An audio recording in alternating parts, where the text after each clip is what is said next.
Welcome to a new episode, and if you're disappointed that it's not Anno 1800, don't worry, Anno 1800 is coming back tomorrow, but today I have something even more exciting. LAYSARA Summit Kingdom. I was super lucky, I played the closed alpha, and this game got me so excited. I couldn't tell you anything at that point, but now we have a free demo, so you'll be able to actually play it yourself. You can see it in the video description below if you want to download it, and I'm going to show it to you, of course. I'm also going to share some of my thoughts from the game and some news around what is coming next for this game. Let's dive right in. So this game is gonna be a city builder. This is not a survival game, this is a city builder. This is actually what I prefer, and it has a lot of super interesting mechanics. We are actually on a mountain. This is a mountain, you can see there's different levels of the mountain. And because it's a mountain, there's also snow, and therefore there's also gonna be avalanche. But let's move quickly a bit through the tutorial. Of course, you can move, your camera, you can zoom in and out. I'd love actually one more zoom in. Maybe this will come later, we'll see.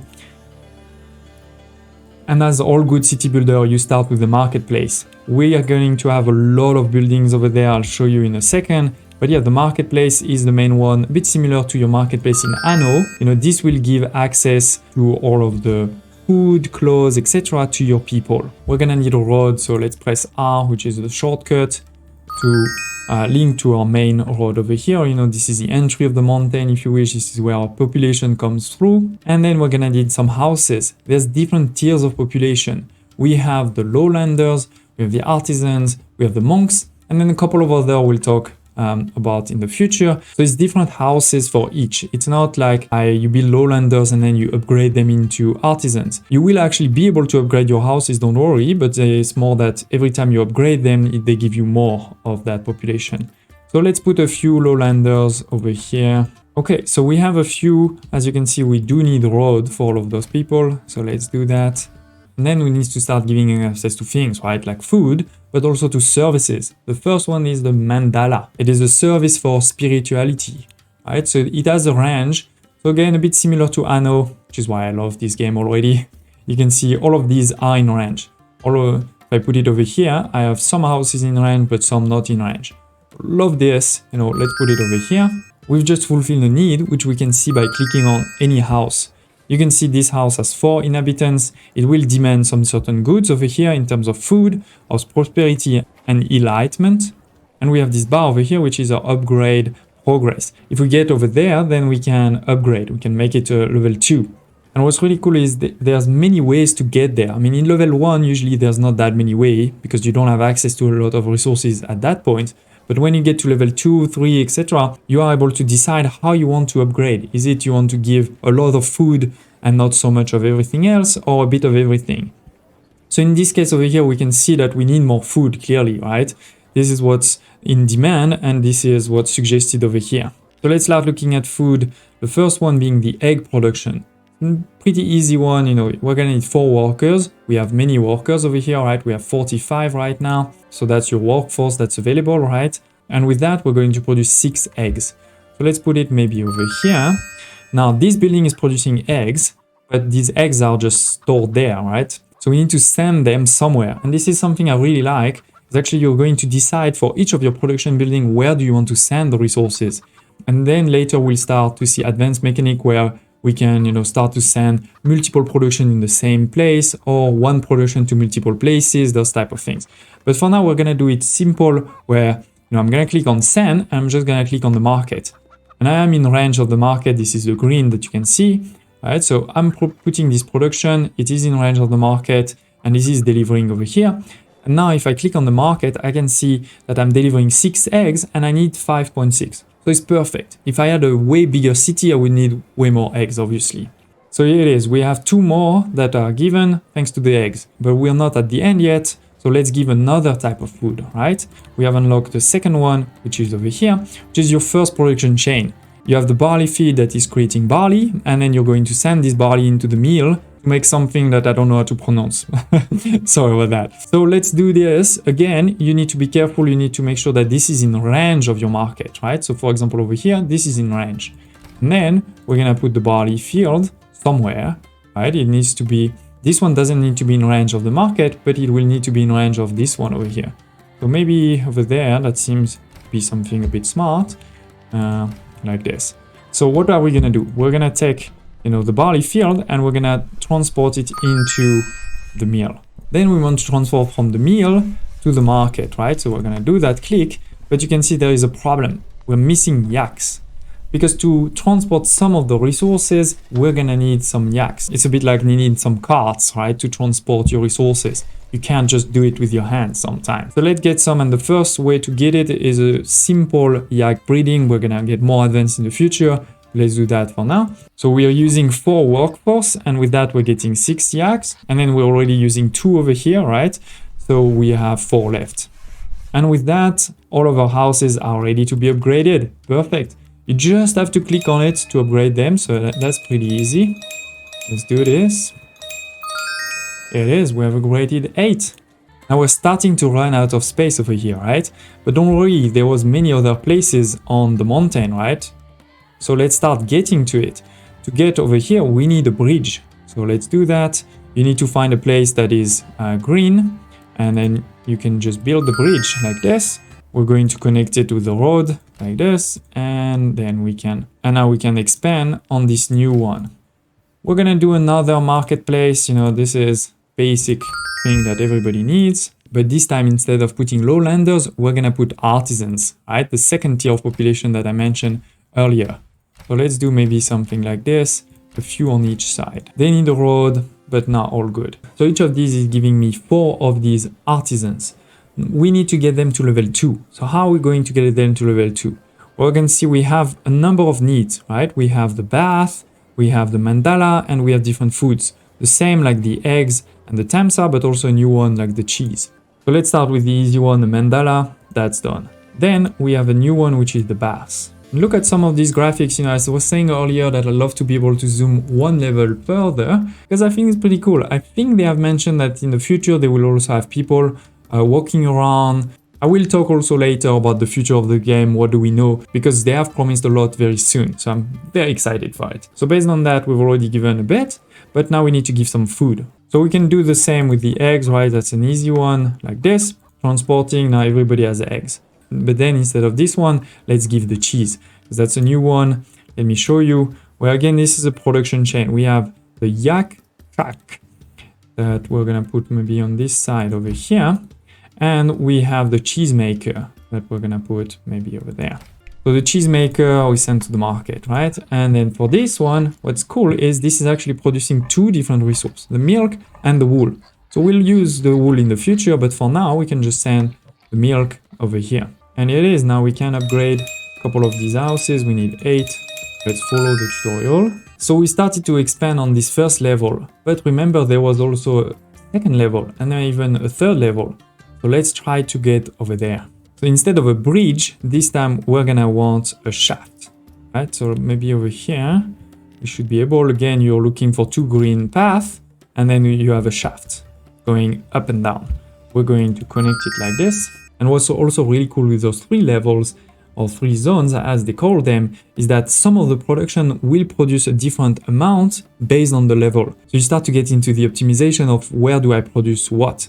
For example, here for the honey, we have a beekeeper that is producing 2 of honey on the lowest and highest zone, but 5 on the middle one. So obviously we're gonna want to put this one on the middle one. So let's do this, you know, over here maybe, I'm gonna put 2. Good, we need a road. But how are we going to get this into our market? This is obviously way too far from the market. This is where the warehouse and some similar buildings will come into place.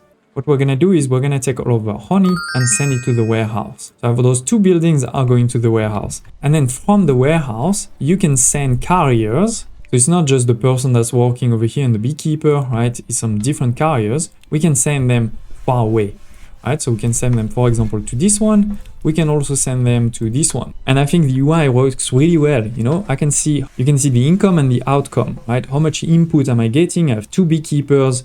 Each of them is bringing 5, so I'm getting 10. Right now, I have 0 people sending something out, so my balance is 10. You know, I'm just getting 10. And I even have storage, by the way. Now, as soon as I start sending people out, I can see how many, right? So for example, over here, I send 1 carrier to go this side, 1 carrier to go that side. And what's also really cool is because this side is further, 1 carrier is going to transport less, right? So we're getting 1.1 to this one and only 0.7 to that one. Obviously, we're gonna need more, right? So that's why you see this red icon over here, which means that we're not sending enough. We're sending 1.1, we need 3.5. So we're just going to add more carriers, right? 4.4, all good.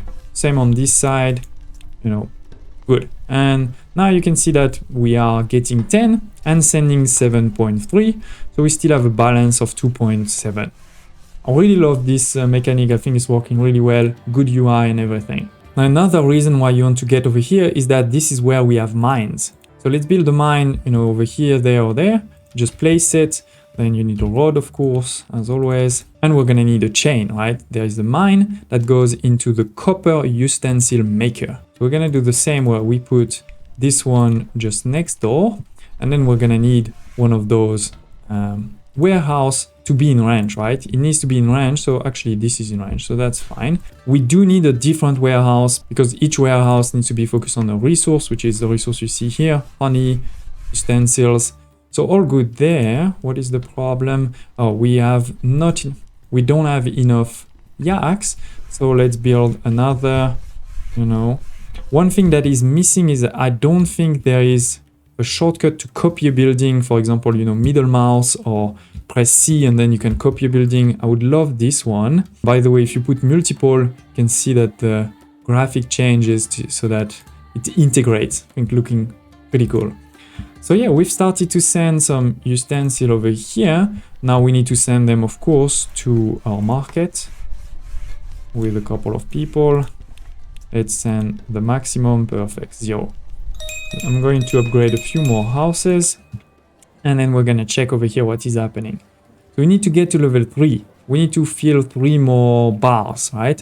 So it could be cheese plus bath, it could be cheese plus textile, or it could be textile plus bath. I can put actually the bath quite far away and it should be working. So let's do this. So we are just missing 2. Could be the textile or the cheese. I mean, cheese would be easier because I'm already making it, but I want to show you textile just to show you how it works. It is actually the same building over here because remember we're making wool, but now we're going to send that into a different one, the weaver. So here it is. I'm going to do this like that. And this one is quite far away from this market, right? So we need to do the same, have a warehouse, this goes into the warehouse and then sends over here. But as you can see, we are not giving enough, so we need to give a bit more. And also honey is a bit low. So let's do this. And now we don't have artisans anymore. So we also need to upgrade a bit of artisans, which means we need more honey here. So like all city builders, of course, you know, it's constantly reworking your different productions to match the demand, which is the great thing. And now we can upgrade to level 3. And we actually need 20 of them. And now we're missing a lot of different productions. So let's start increasing all of our productions. Okay, it is, ladies and gents, I expanded, you know, over here we have 2 mines, we have 4 beekeepers, we have way more production of textile. We're actually missing some artisans because what I focused on is I upgraded all of these lowlanders, you know, to level 3, which obviously requires artisans. What would have been, you know, a bit smarter is to upgrade some of these and some of these. And that's where the game is gonna be really great, I feel, in the future. Now, another big thing about this game is because we're on mountain, there's gonna be snow and there's gonna be avalanches. Basically, the snow is going to accumulate on multiple places on your mountain. And then when it gets to a too high level, the avalanche will start. The avalanche will start, and I'll show you what it does. But what's super interesting is there's gonna be many ways to, in some way, prevent or, you know, work with this. You're gonna be able to build walls or those type of things, or you're also gonna be able to induce avalanches. You may be wondering, why would you ever do that? But basically the idea is that if you induce a small avalanche, it's only going to do small damage to your city, versus if you wait until you have a big avalanche, it's going to do a lot of damage to your city, right? So anyway, another really cool element with this, you know, as you can see, we have also change of season. Some seasons will bring a lot of snow, others less. So let's trigger this avalanche with our avalanche inducer and see what happens. Oh my god, look at this big one. We probably waited too long before doing this one. because here, so it is, we have completed the demo. It is actually a lot less content than in the closed alpha. So don't think that this demo is everything that is ready. I actually already saw a lot more. I cannot tell you everything about it, but I can definitely tell you I am excited. As you can see, the idea is then you start building a lot more than what we've done so far. You start specializing in each of your island. You have walls to try to protect your cities and those type of things. So hopefully you're excited with this game. And if you are, I have great news for you. Towards late summer, European summer, right? So maybe let's say August or September, we're going to get this game released. It will release in early access, but not in the sense of early access being, many things missing or many bugs. So far, in this demo and in the closed alpha, I saw very, very few bugs. I was very impressed with that. Basically, the point of this early access will be that you will have access to sandbox mode, creative mode, where you can have access to all of the buildings and play around. But we won't have yet the full campaign. They need a bit more time to work on the campaign, and they said that they're planning for less than a year in early access. So I'll definitely be keeping an eye on this game, sharing more news with you. I'd love to hear your thoughts in the comments below. Are you as excited as I am? What do you think is missing? What do you love to see in the game to maybe help the developers? Because I think this is also what's great about a small period in early access is they are able to add, some of those quality of life improvements that maybe they didn't think about, but then your feedback can show that it is actually super important. Please smash the like button, and I hope to see you next time.